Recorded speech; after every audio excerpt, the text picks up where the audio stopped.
Michael Guigou de retour au phare avec Nîmes. Cette fois, lui qui a joué tant de fois de classiques.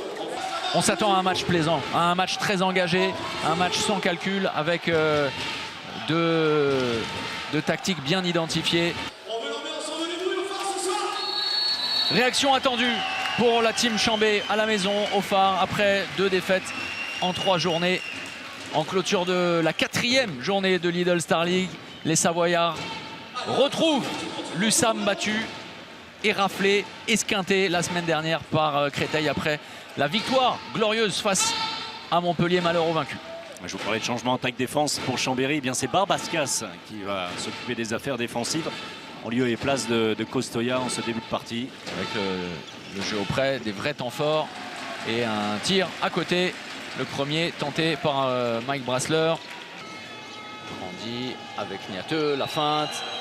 C'est statique pour Mike Brassler qui ne réussit pas à se mettre en mouvement. Le bras est levé.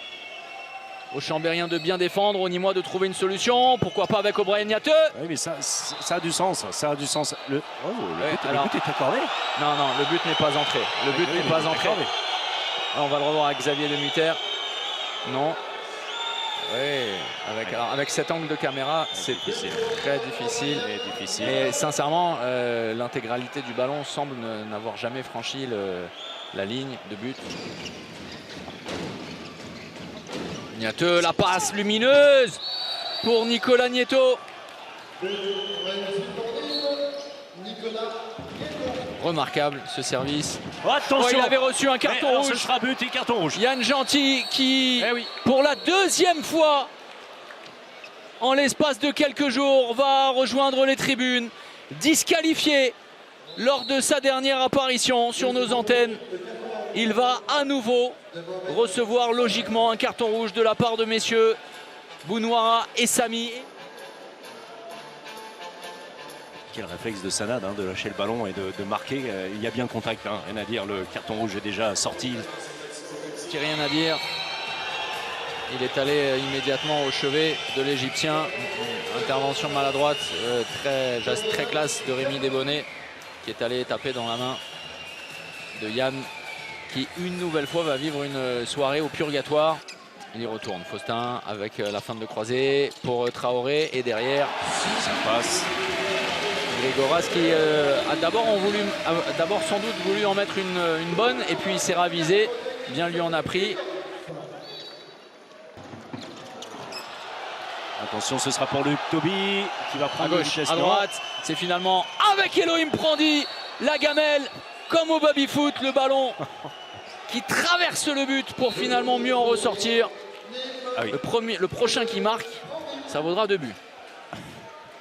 Renversement, O'Brien Niateux, auprès, bien prise en charge par la défense chambérienne et le ballon à nouveau perdu.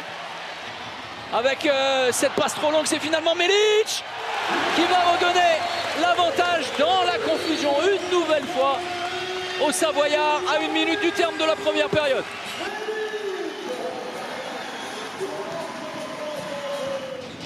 Retour de O'Brien Niateux. Et une nouvelle fois, les bénéfices de la supériorité numérique et ce +2. Ça aurait été une constante en première période. Dis-moi, hésitant en supériorité numérique. Et la force de frappe de Jean-Jacques Aquevillot. Ils font comme une corbeille, ramenant les Chambériens qui s'engouffrent dans cette corbeille, dans les bras de, en l'occurrence, Jean-Jacques Aquevillot et Rémi Salou, tout en contrôlant. Très bien joué. Le tir à travers. Ah là, c'est une corbeille, mais une corbeille de pain, parce que on n'a jamais vu quelqu'un distribuer autant de pain. Avec des combattants sur le terrain qui vont tenter d'aller provoquer les fautes avec Michael Guigou, avec Toby. Oh, quel but! Oh, le missile solaire en pleine lucarne du commandant Luc Toby. Oh oui, magnifique. Alors de l'engagement, il doit en falloir, de la volonté d'aller provoquer et remporter les duels, mais en restant lucide. Tout le problème est là. Ça peut offrir aussi une fin de partie houleuse. On est parti pour. On est parti pour beaucoup d'animation. Oh, et là, il dure 2 minutes. Il suffisait de ça pour voir le phare s'embraser avec Faroudine Melic qui donne de la voix, avec de la réussite, avec un tir venu de nulle part, de la malchance côté Rémi Desbonnets et une nouvelle supériorité numérique pour les Savoyards. Par la force des choses, il ne va pas tarder à se lever le bras. Voilà, c'est fait. Regardez, hein, comme c'est arrivé vite. Avec Niateux.